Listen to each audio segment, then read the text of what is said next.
Hola, hola San Cristóbal, hola, hola Táchira, y esta frontera tan hermosa que une a Venezuela y Colombia, San Antonio del Táchira, Ureña, y bueno, por eso el Táchira es un estado de gente laboriosa, de gente amable, de gente trabajadora y de gente honesta. El Táchira, yo siempre tuve la convicción de decirlo a nivel nacional en algunas reuniones, tanto como periodista y como empleada pública que cumplía algunas funciones también, que en el Táchira moría y nacía la patria de Bolívar. Indudablemente el Táchira tiene mucho para dar y me siento cada día más orgullosa de ser merideña tachirense. Hoy arrancamos un nuevo escenario dentro del Canal 21 con Enfoque 21, un programa que va a tener de todo un poco. Hoy es el primer programa y vamos a tener una persona reconocida, hijo tachirense, un hombre de mucho trabajo social, moral e incluso reconocido no solamente en el Táchira, sino en todo Venezuela y el mundo. Podemos hablar de un joven hijo de Teresa de Jesús Sánchez y de José Edmundo Tarazona. Son 3 hermanos. Así que imagino que ya quienes están tras las cámaras pudieran estar pensando de quién se trata. Padre de 4 hijos y de profesión educador, con un trabajo social, con un trabajo en defensa de los derechos humanos desde muy joven.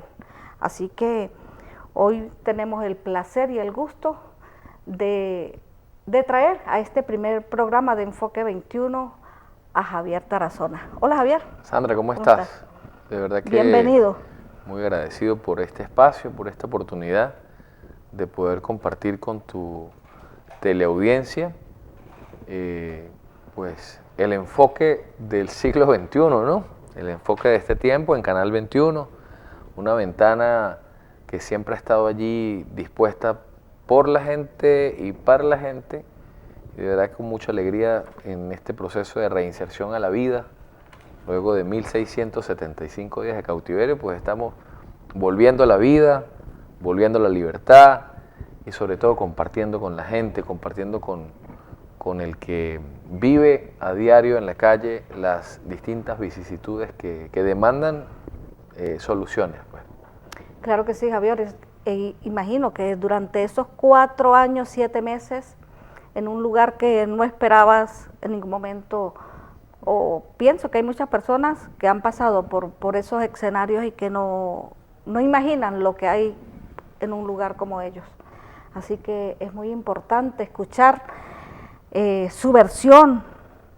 Este es un renacer, Javier. Sí, sin duda alguna, yo convertí este secuestro del cual fui objeto, esta prueba tan dura, tan dolorosa, en una oportunidad. Ese 2 de julio del año 2021, cuando se me secuestró en la ciudad de Coro, en la sede del Ministerio Público, a mí no se me secuestró haciendo una fechoría, yo fui al Ministerio Público a buscar protección y allí se me desapareció. Yo fui objeto de una desaparición forzada y de una detención arbitraria. Y quienes me detuvieron, quienes me secuestraron, quienes tomaron la decisión política de hacer ese hecho macabro, ese hecho ilegal, pues pensaron quizás que me iban a destruir o que con esto iban a tapar la verdad, y no, las rejas nunca callaron la verdad. Hoy que estoy excarcelado, indudablemente que soy la esperanza para un país, porque la libertad de uno es la esperanza de todos, ¿no? La esperanza de todos que anhelamos al final de cuentas un mejor país. ¿Qué anhela la gente a esta hora? Que se acabe la diatriba y que se resuelvan los problemas de la gente, que la gente pueda tener acceso a los servicios públicos más básicos, energía eléctrica, agua potable, que la gente pueda de una u otra manera, que con lo que gana como empleado público, que lo que gana como trabajador, pueda convertirse en bienestar en la casa, que usted pueda estar en la casa y no tenga problemas si requiere atención de la salud y pueda ir a cualquier centro asistencial, a cualquier ambulatorio, a cualquier hospital, usted consiga atención en materia de salud, que si usted quiere que sus hijos se formen, pues los lleva a la escuela así como fuimos nosotros formados en los liceos públicos, en la universidad pública, y que estas instituciones tengan las condiciones más óptimas para que podamos competir con el mundo. Entonces, la aspiración que tiene la gente, indudablemente que tiene que ser lo que nos conecta en este momento a nosotros en el hacer, en el trabajo, en la reflexión, en la tarea diaria. Entonces, para mí la cárcel fue una oportunidad para resignificar la vida, porque yo, Sandra, te cuento que yo me quejaba por todo, por nada y por si acaso. ¿Qué aprendió Javier en ese lugar? No, bueno, en primer lugar aprendí que a estar del otro lado, porque desde muy niño mi mamá me llevó a mí a la infancia misionera en la iglesia Nuestra Señora del Carmen, y allí pude conocer a los sacerdotes mercedarios. Y los religiosos mercedarios, su inspiración es la libertad de los cautivos, el trabajo por los cautivos, el carisma es los cautivos. Entonces yo pude conocer desde muy niño el voluntariado penitenciario en los distintos centros penitenciarios de Venezuela.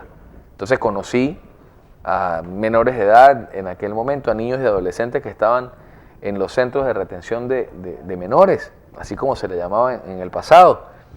Y también pude conocer el centro penitenciario de Occidente, conocí la cárcel, la Penitenciaría General de Venezuela en el estado Guárico. ¿Cuántos lugares tuviste la oportunidad, de acuerdo a esos movimientos planificados? No, conocí cuando era un chamo. Yo haciendo trabajo social. Sí, haciendo trabajo social. Entonces, vivir la experiencia como prisionero, es otra cosa. Vivir el cautiverio por 4 años y 7 meses, pues indudablemente que me permitió resignificar la vida. Te decía que me quejaba de muchas cosas. Entonces, si llovía, decía, Dios mío, hoy amaneció lloviendo. Y si estaba haciendo mucho sol, me quejaba del sol. O, ay, Señor, se hizo tarde, ya oscureció, ¿no? Entonces, la cárcel te permite resignificar la vida y comprender que las cosas más simples de la vida son las más grandes. Y quienes en este momento me están viendo, me están escuchando, lo saben. ¿Y por qué lo saben? Porque han entendido y han encontrado indudablemente con la migración forzada, por ejemplo, que hoy por hoy vemos a nuestra familia por una pantallita. Hoy por hoy se celebra un cumpleaños por un teléfono. Hoy por hoy mamá, papá, hijos, nietos, bisnietos celebran la vida por una pantallita. Hay 8 millones de venezolanos que se fueron del país porque finalmente no encontraron respuesta a sus aspiraciones. Y en este instante, entonces, levantamos la voz por esos venezolanos que sin duda alguna aspiran a regresar y por los venezolanos que aún siguen viviendo el cautiverio, que son más de 600 privados de libertad. Javier, es muy importante, nos vamos a ir a comerciales, pero es muy importante los valores, eso que siembra el papá, la mamá y el hogar. Me lo respondes después de los comerciales.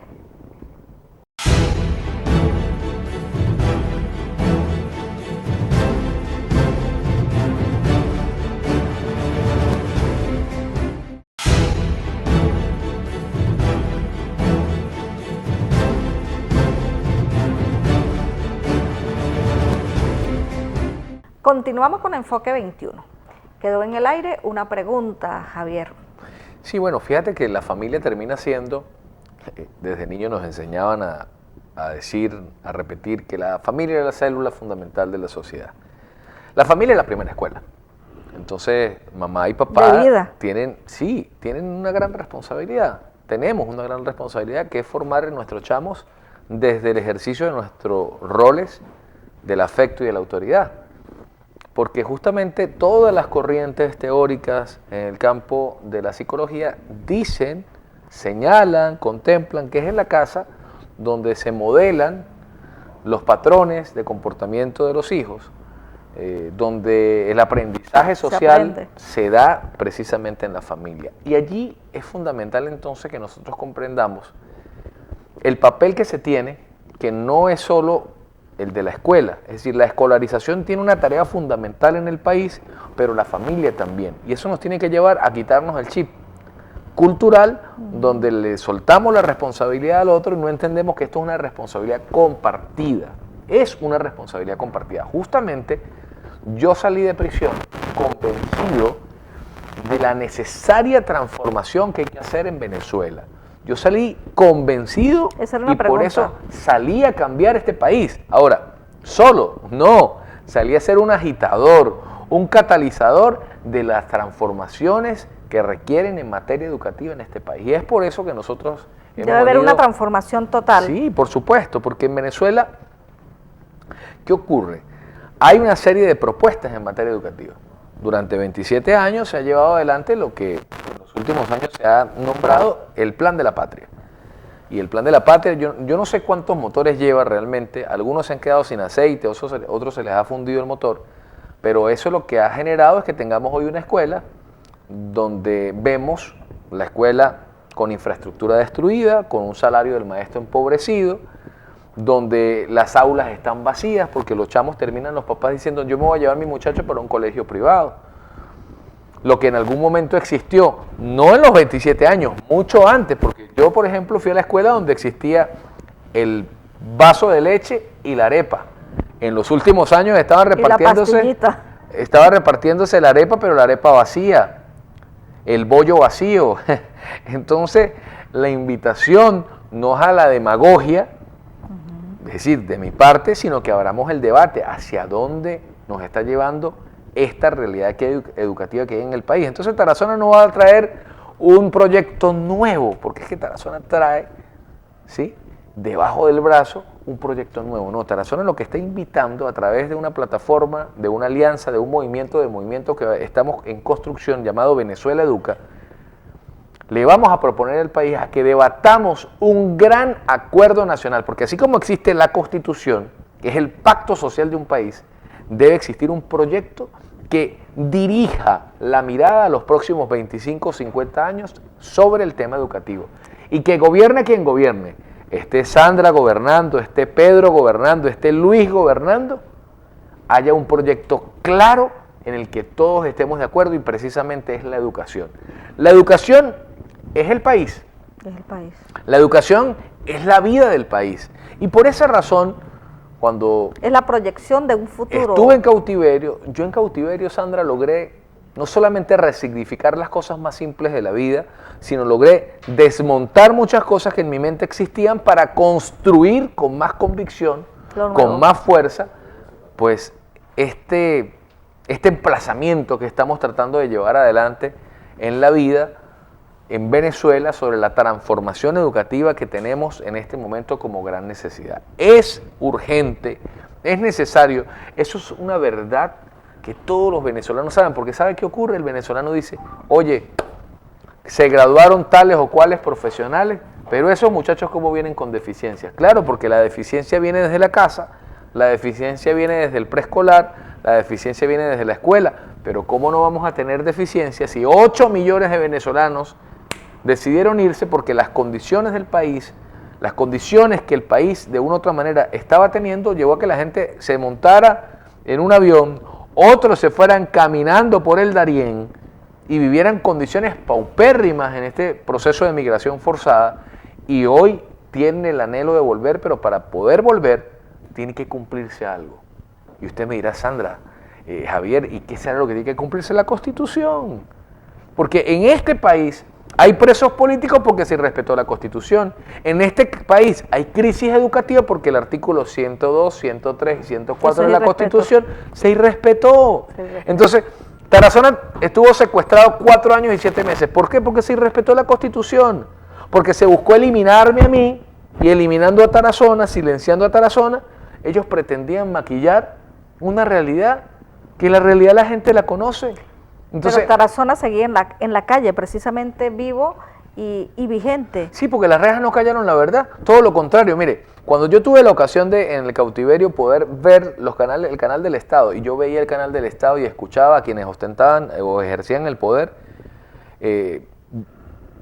corresponder las declaraciones en el canal del Estado con lo que yo por años venía denunciando, que era la actuación de grupos armados en territorio venezolano. Yo decía, Dios mío, pero yo estoy preso por esto que ellos están diciendo que lo están haciendo, o sea, que están minimizando. Yo decía, qué incoherencia, o sea, me tienen aquí preso 1, 2, 3, 4 años, 7 meses, que no fueron 15 días, pero no solamente me metieron preso a mí, metieron preso a mi hermano Rafael Tarazona por ser mi hermano. ¡Qué tragedia! O sea, el delito de mi hermano es ser mi hermano. Pero no solo fue eso, a una señora de 70 años, que es mi madre, se la llevaron presa el 14 de julio del año 21, allanaron mi casa, allanaron la oficina. Y hoy, casi 5 años después de esto, siguen revictimizando a mi familia. Mi hermano sigue judicializado. Estuvo 4 meses privado de libertad en el helicoide. Sigue hoy judicializado con provisión de salida del país y en juicio y bajo régimen de presentación. Y mi mamá, con 72 años de edad, convaleciente de salud, tiene que vivir la carga de la revictimización yendo a un tribunal. La semana pasada estuvimos 5 horas esperando que se diera esta audiencia. Yo en este momento me pregunto, Sandra, y le pregunto a ustedes que me están viendo y a los que ostentan el poder en Venezuela, ¿ustedes no tienen madre? ¿Ustedes no tienen mamá? ¿Quién los parió a ustedes? O sea, por favor, basta ya. Y por eso hablo de la coherencia. Porque tenemos que ser coherentes. Quienes hoy ostentan el poder han manifestado pedir perdón y han dicho que no les gustan los presos. Bueno, de una vez por todas, así como ordenaron que me secuestraran, ordenen que cierre este proceso. Javier, ¿tienes claro cuántos presos políticos quedan aún en Venezuela? Sí, ya lo podemos desarrollar con el mayor de los gustos, ¿no? En Venezuela hay más de 600 privados de libertad por razones políticas que son visibles. Y hay por lo menos otros 600 que son invisibles y que son prisioneros del poder, que son casos como PDVSA Cripto, que son casos como empleados del metro de Caracas. Es decir, hay muchos invisibles donde por miedo la familia no ha dicho nada. Bueno, fíjate que esta semana precisamente, pienso que fue el lunes, que ocurrió que ya el caso de PDVSA Cripto fueron a Fiscalía, se presentaron allí, a Fiscalía, no a tribunales, y presentaron ya sus defensores. Bueno. ¿Cómo quedan estos casos? Es muy largo el proceso en Venezuela porque para que me digas que 4 años, 7 meses, ¿qué pasó? Nos vamos a ir a comerciales y volvemos en un momento.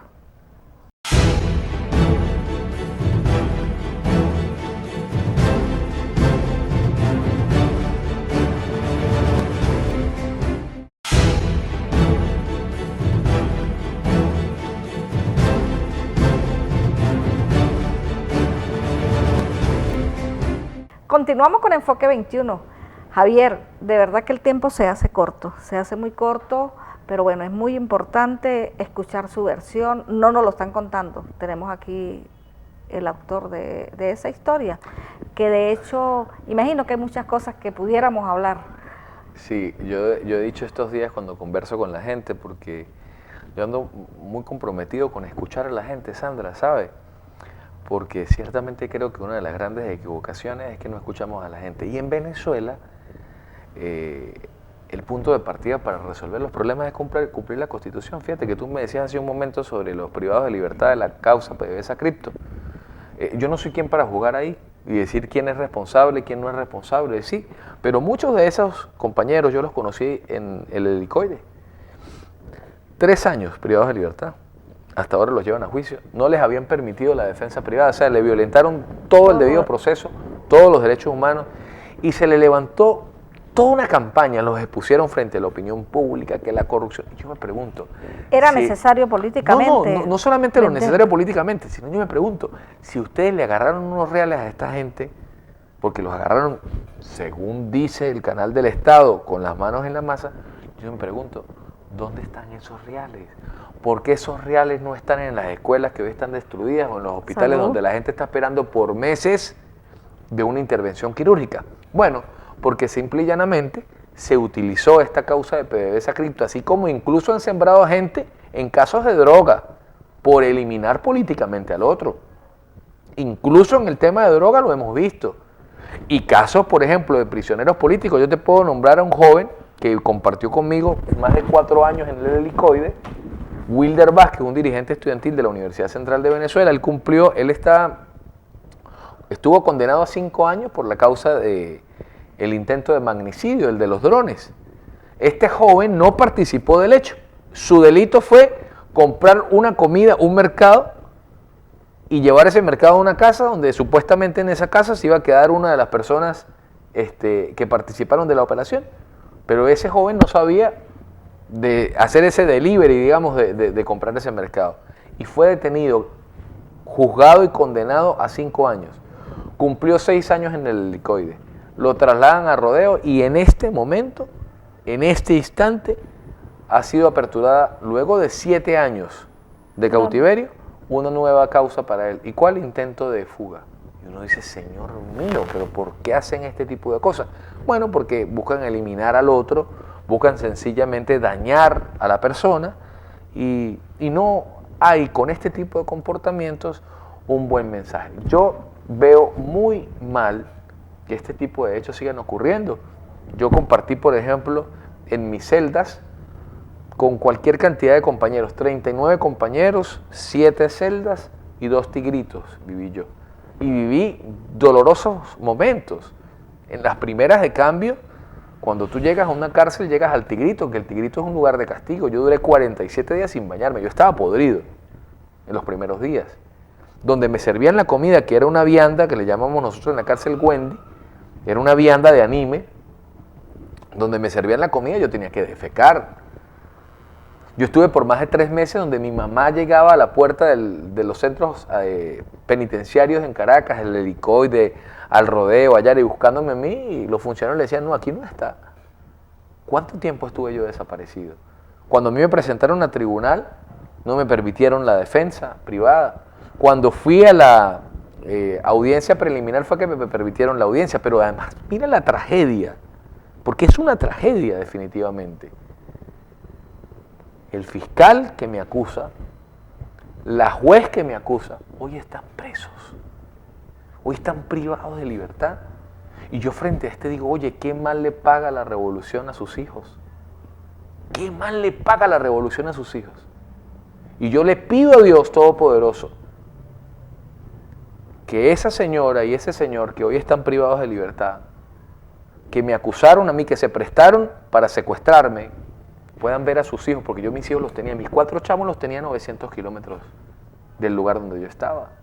Y las pocas veces que pude verlos, qué dolor me daba a mí no poder disfrutar a mis chamos. De manera que yo en este instante digo, ojalá que quienes hoy están privados de libertad puedan ver y abrazar a sus hijos, porque es doloroso poder estar tanto tiempo privado de libertad de manera injusta y no poder disfrutar de la familia, no poder disfrutar de los hijos.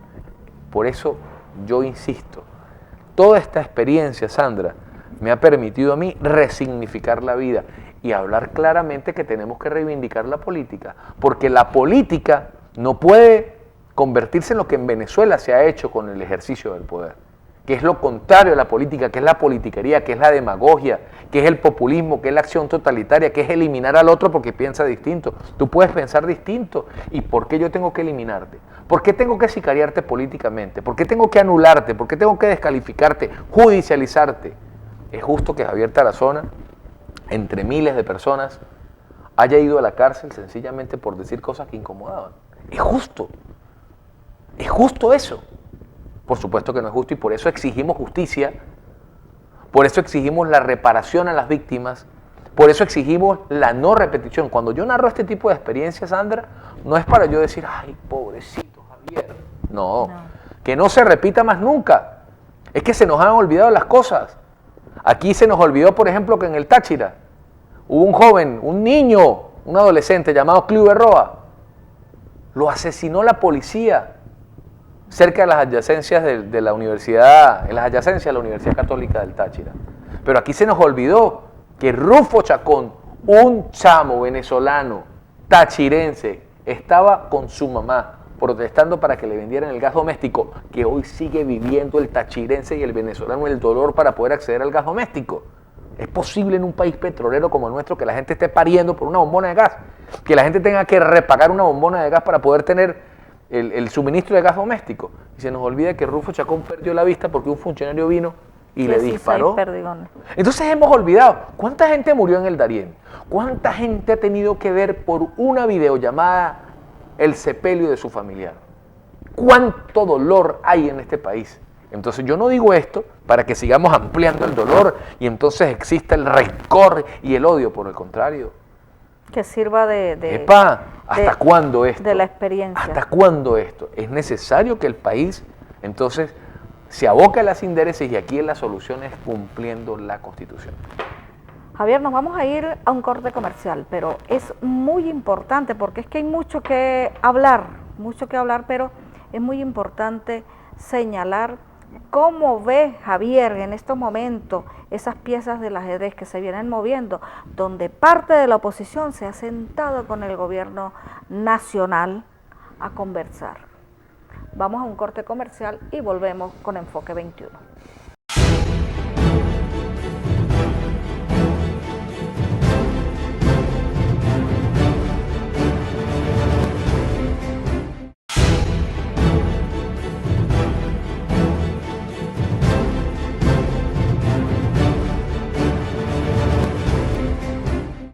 De nuevo con Enfoque 21. Javier, quedó en el aire esa pregunta, esas conversaciones de los representantes de la oposición con el gobierno nacional.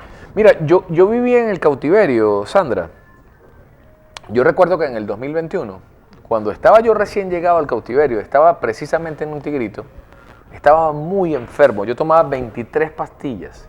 23 pastillas. Yo perdí 55 kilos en el cautiverio. Estaba muy enfermo, diabetes, deshidrosis, psoriasis, crisis de colon irritable permanente, fisuras en el recto, pero por Dios, yo me estaba muriendo. Yo le rogaba al fiscal que por favor me dieran atención médica. Y frente a esto, pues no hubo una atención por parte del Estado, pero recuerdo que en ese tiempo, por la crisis que estaba viviendo, mi familia le rogaba a quienes ostentaban el poder en Venezuela que me liberaran. Y se dio la apertura de diálogo de México.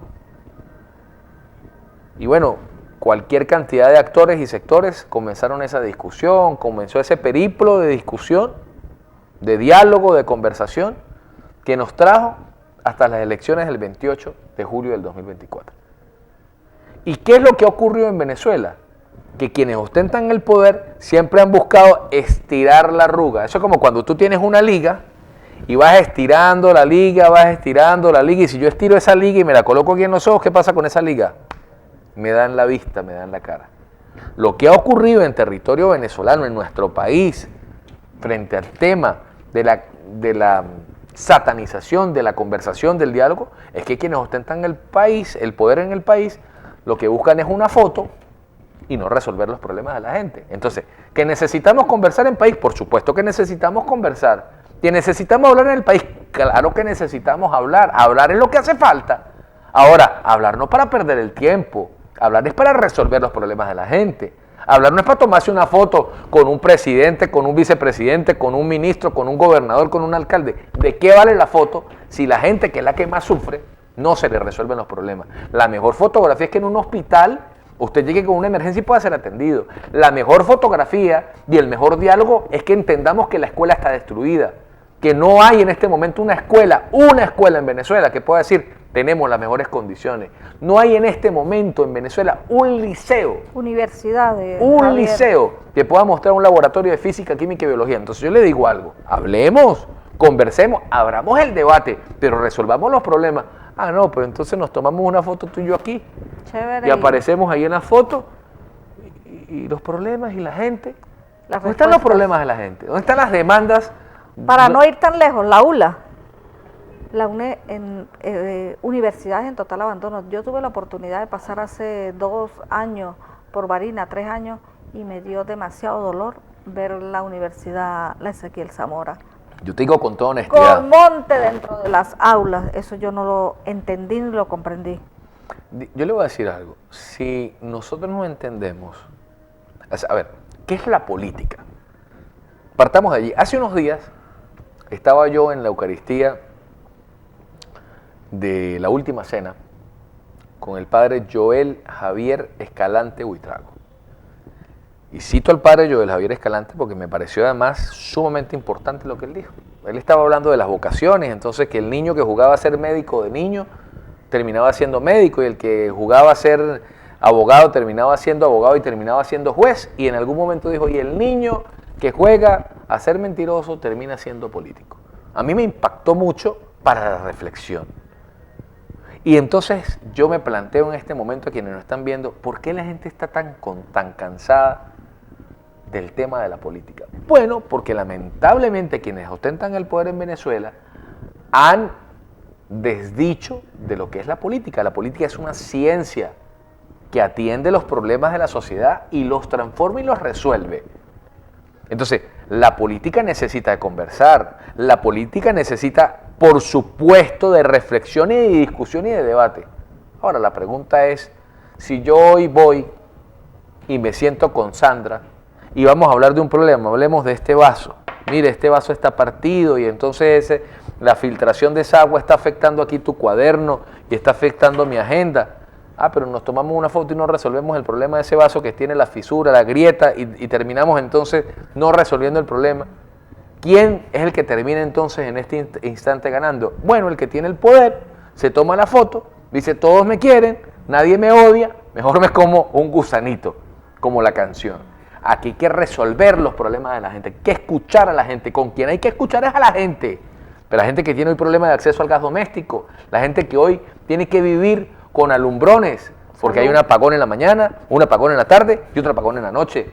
La gente que quiere en este momento emprender, pero resulta y acontece que toda la legislación, la burocracia, entonces le permite no hacer. Mire, yo me reunía en los últimos días, me reunía con los caficultores de municipio Junín. Y estos caficultores me decían, mire, nosotros hacemos todo el esfuerzo para producir el mejor café del país, porque los alemanes, los italianos, los europeos quieren el café tachirense. ¿Y sabe qué pasa con los caficultores de Rubio, por ejemplo, de manera bien particular? Bueno, resulta y acontece que para poder sacar unos kilitos de café desde Rubio hasta San Cristóbal, no sé cuántas alcabales, en cada alcabala, entonces terminan quitándole lo que puedan ellos ganarse con el cafecito. Aun cuando ellos traigan permisología de INSAI. Así es, y si el cafecito va de San Cristóbal para Caracas, ni se diga. Pero mire, no solamente eso, ve, y me reuní con unos campesinos el Día del Campesino en Ceboruco y en La Grita. ¿Y usted sabe qué está pasando con el campesino? Que el campesino pues trabaja la tierra, trabaja la producción, por ejemplo, avícola, entonces produce huevitos, produce pollo, pero el contrabando pues termina embromándose en el tachirense que está echándole pichones, que está, mire, sudando la tierra. Entonces yo pregunto, ¿quién controla el contrabando aquí? O sea, vamos a tomarnos la foto, vamos a sentarnos, hablamos, pero no resolvemos el problema. Entonces, quienes tienen el poder son los que controlan el contrabando, pero no les interesa, porque ahí está el negocito, mire, ahí está la mascada y no resuelven el problema. Entonces el campesino, voy y lo visito en la elección y le digo, estoy con usted, campesino.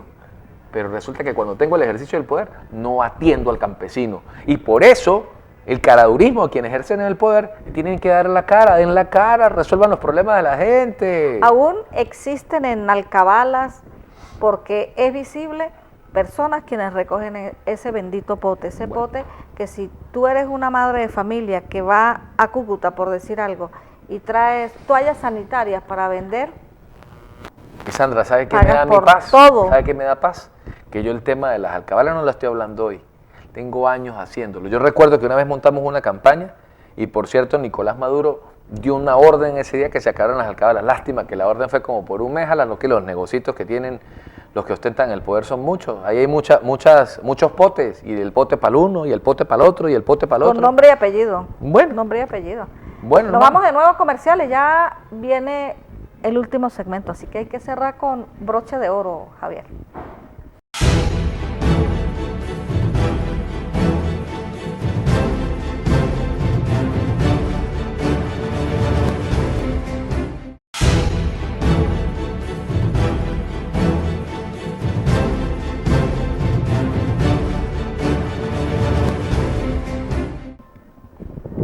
Enfoque 21. Javier, ya todo principio tiene su final. Queda comprometido que en cualquier momento vamos a seguir conversando. ¿Con qué quieres enfocar en este momento? ¿Qué es lo que más le transmite preocupación? ¿Debe la política llevar un mensaje a los ciudadanos? Esa confianza que me mencionabas, mencionabas en este mismo programa, esa confianza que hay que sembrarle no solo al pueblo de Venezuela, sino a los que están fuera de Venezuela. Mira, que no quieren, muchos quieren llegar y cruzar fronteras, pero tienen miedo de llegar a Venezuela. Seguro, seguro. Yo lo que les puedo decir desde la experiencia que viví de 4 años y 7 meses es que la gente, cuando me lo consigo en la calle, ahorita acá que estoy en San Cristóbal, que además tengo que estar yendo a Caracas a presentarme en el tribunal, a ir al juicio, la gente aún no lo entiende. Que se aprobó una ley de amnistía, y por ejemplo yo no soy beneficiario de la ley de amnistía. Cada mes tienes que ir a Caracas. No, cada mes no, cada 2 semanas tengo que ir, y tengo que ir a la audiencia que me la pueden convocar cada semana. Eres muy peligroso. Bueno, sí, soy muy peligroso. Bueno, el cuento es que siempre que estuve en el cautiverio, no hubo un día de los 1675 días, de 4 años y 7 meses, que yo no haya entendido que no podía perder la esperanza. Yo le digo a usted en este momento que me está viendo y me está escuchando, Sandra, no perdamos la esperanza. La noche cuando más está oscura, está más cerquita el amanecer. Este país va a cambiar, hermano. Tengamos la certeza que este país va a cambiar. Eso es lo primero. ¿Qué pensaste ese 3 de enero cuando amanecimos? Que no, me asusté mucho porque nosotros estábamos despiertos en la cárcel y escuchamos las explosiones y las paredes del helicoide vibraban. Teníamos terror porque nosotros dijimos, Dios mío, vienen a matarnos. O sea, ¿qué va a pasar? Nosotros no teníamos ni idea de lo que estaba ocurriendo. Lo que escuchábamos eran las explosiones y sentíamos el movimiento de los funcionarios. Entonces dijimos, ¿qué está pasando? Por supuesto, de mucha incertidumbre, de mucho temor, de mucho terror estábamos viviendo nosotros allí. Por cierto que hay unos compañeros que cantaron el himno nacional a las 6 de la mañana, o pasadas las 6 de la mañana, cuando el canal del Estado publica lo que había ocurrido, y a estos compañeros, a 6 de estos compañeros, los entigraron durante 10 días, los castigaron por estar cantando el himno nacional, porque bueno, el que estaba a cargo de esta responsabilidad consideró que esto era algo muy grave, ¿no? Que cantaran el himno nacional. Se castigó a los que estábamos privados de libertad y se nos quitó la visita. Nosotros tuvimos visita hasta el día 11 de enero, fue que pudimos tener visita nuevamente, ¿sí? Pero todo cambió. Medidas de seguridad. No, todo cambió después del 3. Estuvimos castigados hasta el 11 y nosotros rogábamos por 5 minuticos de sol, por 10 minuticos de sol. Y rogábamos un día, entonces hoy sí le toca, mañana no, pasado mañana tampoco, la otra semana a lo mejor le damos otros 5 minuticos de sol. Pero después del 3, entonces pasaron a darnos un rato más de sol y uno dijo, algo pasó aquí en el país, porque comenzó a darnos un poquitico más de sol, entonces ya salíamos y como que comenzábamos a coger un poquito de color, a respirar aire limpio, porque adentro no lo podíamos vivir. Entonces yo lo que quiero dejar claro, mi querida Sandra, y estimados teleaudientes, es que no perdamos la esperanza. Eso es lo primero. Segundo, este país necesita reencontrarse. Nosotros necesitamos avanzar hacia la reconciliación de los venezolanos. Y reconciliarse pasa por escuchar a la gente y por resolver los problemas de la gente. Reconciliarse pasa porque exista justicia, porque la verdad impere, porque dejemos de negar realmente los problemas que tiene la gente.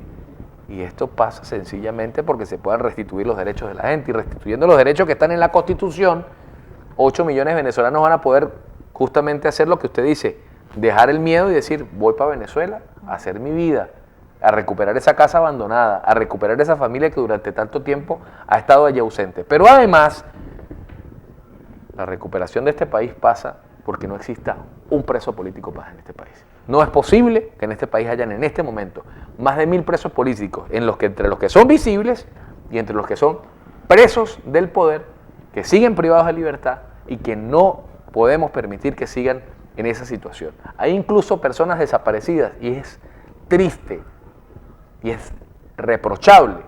Yo me pregunto cuando se dan todas estas reuniones, yo digo, ¿por qué no se le da respuesta a la gente que tiene hoy sus hijos desaparecidos y ni siquiera el Estado le dice, mire, su hijo está en tal o cual centro o su hijo no está, no lo encontramos, pero denle respuesta a la gente?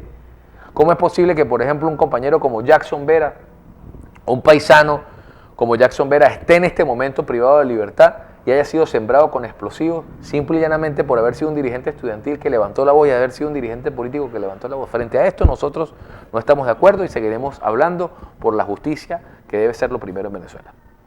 Javier, estas visitas que estás haciendo por diferentes municipios del estado Táchira, cortica la pregunta porque ya nos vamos, nos despedimos.